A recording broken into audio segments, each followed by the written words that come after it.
Hello everyone, how you doing? Did you enjoy the snow that we've had this week, going out and building snowmen and playing snowball fights? I know that I have. I've loved going for walks in the snow and playing in the garden. It's been wonderful, and I hope you've had the opportunity to be out and about in it too. So today we are going to be looking together at the transfiguration. What a strange word. So we're looking at Jesus and we're finding out together what the transfiguration is. And so you'll find the story in the Gospel of Mark in the Bible, and we're looking at chapter 9. On the mountain.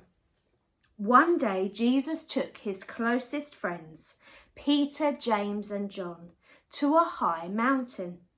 While they were there, something strange happened to Jesus.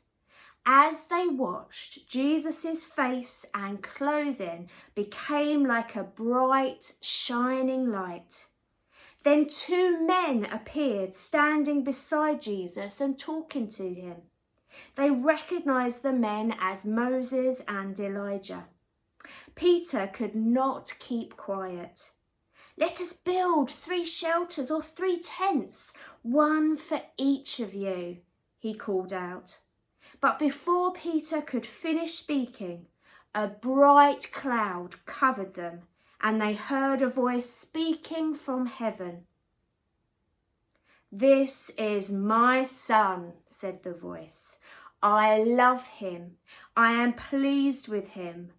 Listen to him." At the sound of God's voice, Jesus' friends were terrified. They fell to the ground. While they were lying there, Jesus came and touched them. "Don't be frightened," he said, "and don't tell anyone what you saw till you have seen God's Son risen from the dead." When they looked up, Jesus was there, but he was alone with them. The other 2 men had gone. What an amazing story. So they saw Jesus completely change and be joined by 2 others. So Elijah and Moses were both very important figures in Jewish history. When we read their stories in the Bible, we know that both heard clearly from God and had significant personal encounters and a relationship with him. In choosing these 2 figures, Moses, who led God's people into the promised land, do you remember we heard about that a few weeks ago, a couple of months ago, when we were talking about Moses leading his people through the Red Sea to the promised land? And Elijah, who was a prophetic voice to God's people in challenging times. He was able to tell God's people the things that would happen. He was able to listen to God and prepare his people for the things to come. So God showed by having these 2 people in this story next to Jesus, God was showing how important Jesus was for his big plan for the world.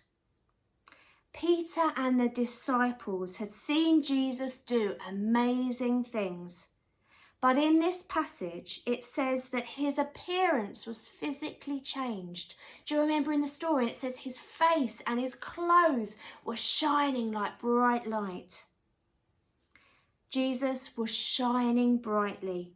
For the first time, the disciples got a glimpse of Jesus not just as the friends that they'd been journeying with, but they saw him filled with heavenly glory. What an amazing sight that must have been. Can you imagine? The friend that they'd been travelling with and seen do amazing things was suddenly filled with God's glory, and that glory was shown in brilliant light. What an amazing story. When Peter saw Jesus change with this bright light, when he was transfigured, he panicked and he didn't know what to do. I wonder what the other disciples thought of his idea to set up some tents, to build tents. Peter, quite often in the Bible, we hear about the things that he says and he does when we think, oh, Peter, why did you do that? But in this case, he really wanted to look after Moses and Elijah and Jesus and make some tents so that they could spend some time together. So why don't you, this afternoon or one day during this week of half term, why don't you build a tent, a den in your house using some sheets and some chairs or something to just drape the cover over, and then you and your family spend some time in the tent. Maybe you could read some of the stories about Moses and Elijah. You might like to look at some of the similarities and some differences between the stories. If you have a look in the book of Exodus in chapter 33, verses 7 to 23, Moses sets up a tent where he can meet with God and has an amazing encounter when he asks to see God's glory. And then if you look in the book of 1 Kings, chapter 19, verses 1 to 18, Elijah encounters an angel who gives him breakfast and then meets with God on a mountain. So have some fun this week making a tent or a den in your dining room or in your lounge or bedroom, and have some fun. I wonder also, perhaps take some time this week to pray and ask God to help you change your life to be more like him. When we think about the transfiguration and Jesus' appearance changing, we also can think about ourselves being changed and to grow more like Jesus. So one way to do this is through active prayers. And it's been really chilly and cold this past week, so this will be something to keep you warm. Why not do 10 star jumps? Do you know when you have your arms and your legs and you jump up in the air and make a star shape? As you do your star jumps, as you jump, ask God to help you reach out to others, and share his love. Then, after you've done your star jumps, you can stretch your arms up as high as you can. Ask God to help you connect with him more this week. And then, if you can, I'm not very good at this, do 10 push-ups. See how strong you are and how many you can do. If you can only do 1 or 2, that's fine. But as you do them, ask God to help you build and strengthen your faith. So 10 star jumps to help you reach out to others and show them God's love. Do stretch your arms up as high as you can and ask God to help you connect with him more this week. And then some push-ups to help you build and strengthen your faith. Another thing you could do, I've been asking everybody to share their love and show their love to people in the community this month of February. And today is Valentine's Day, which we usually think about love and love for one another. So just a quick craft activity that I did.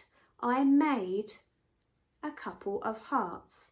And all I did to create this was have some card. This is corrugated card, but it's quite good to have some strong card.